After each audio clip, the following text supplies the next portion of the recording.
Actuellement, il y a une lutte au sein de la direction de la supervision du réseau Orange. C'est la direction qui a été placée sous les feux de l'actualité lors de la panne des numéros d'urgence. Et Orange souhaite tout simplement supprimer ce service, supprimer les activités de nuit, alors que ce service est essentiel au service donc du réseau Orange et au numéro d'urgence et à la nation.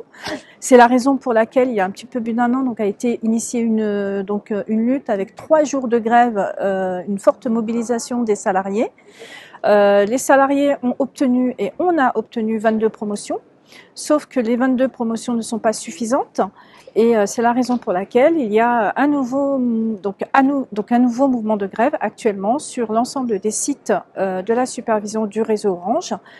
qui a débuté depuis hier, et nous avons donc 100% de grévistes sur pas mal de sites. Nous avons aussi donc des responsables qui refusent de faire le backup des salariés grévistes, donc preuve que les responsables et les cadres sont d'accord avec le mouvement et sont d'accord avec nos revendications, puisque les revendications, elles portent sur l'augmentation des salaires pour tous, elles portent sur les promotions qui puissent bénéficier un large panel de salariés, elles portent également sur l'amélioration des conditions de travail, et puis le point important, c'est que nos collègues qui sont situés sur le site de Lyon puissent terminer leur carrière sans changer de métier.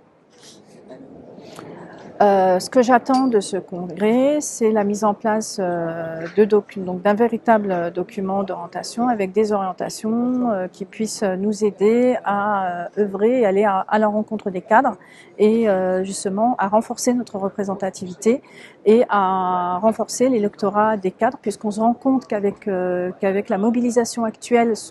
contre le projet de réforme de la retraite et l'utilisation du 49.3, beaucoup de nos collègues cadres qui n'adhèrent pas forcément à nos idées il y a peut-être de cela un an, dorénavant ils se rapprochent de nous, et donc c'est la raison pour laquelle il est important que notre organisation syndicale et la CGT prennent en compte cet enjeu important qui est l'électorat des ingénieurs cadres et des maîtrises. Oui, donc effectivement, nous assistons à un double effet de la mobilisation des cadres. Donc tout d'abord, un engouement et un attrait très fort sur la syndicalisation. On a de plus en plus donc, de cadres qui se syndiquent auprès de la CGT et de l'UGICT. Et puis le deuxième mouvement que nous rencontrons, c'est la création de sections de cadres au sein de la Poste, par exemple, donc sur le siège de la Poste. Donc nous avons donc une section donc de cadres qui vient donc d'être créée avec des réunions le mardi sur la pause du déjeuner, donc qui correspond donc à l'horaire où l'ensemble des cadres sont le plus disponibles. Nous avons également donc un autre point important, c'est que nous avons eu donc les élections professionnelles au sein de la filiale Isoskel, qui est une filiale de Mediapost, qui elle-même est une filiale de la Poste. Et nous avons remporté les élections professionnelles au sein de cette filiale, ce qui est une première historique, avec plus de 64% des votes en faveur de la liste CGT. Les cadres, jusqu'à présent, ils ne s'exprimaient pas forcément. Et on se rend compte que lors de nos différentes actions sur les sites, que ce soit au niveau des tractages, on a de plus en plus de collègues cadres qui viennent à notre rencontre, qui échangent avec nous, qui sont intéressés par le contenu donc, de nos tracts qui vraiment donc, répondent à leurs besoins et à leurs attentes en termes d'évolution de carrière, en termes de pénibilité, puisque donc, la pénibilité n'est pas prise en compte dans le cadre de cette réforme de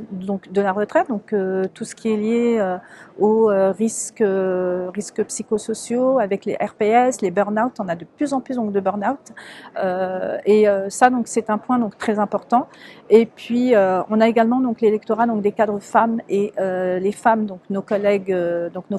féminines donc ont compris que c'est les premières victimes de cette réforme et qu'elles vont plus avoir donc à subir, à travailler en plus, et elles ont donc déjà donc la première punition d'avoir donc un salaire inférieur aux hommes à hauteur de 5,7% au niveau d'Orange, ce qui est énorme, et en plus de ça donc la double peine, c'est qu'elles devront donc travailler 2 années de plus minimum, et ça donc c'est particulièrement injuste.